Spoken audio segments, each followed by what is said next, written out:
আসসালামু আলাইকুম সবাইকে। কেমন আছেন সবাই? আলহামদুলিল্লাহ ভালো আছেন। এখন আমি কি রান্না করব জানেন?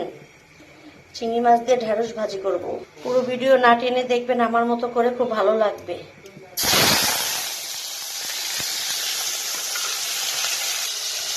আমি আগে তেলের মধ্যে চিংড়ি মাছগুলো দিয়ে কেন পুরো সবজিটার মধ্যে চিংড়ি গ্রামটা ছড়িয়ে যায়, তাই আগে চিংড়িটা তেলে ভেজে নিচ্ছি।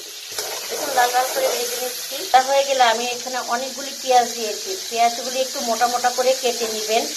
আমি একটু পরিমাণে বেশি খাই ভাজিতে পেঁয়াজ।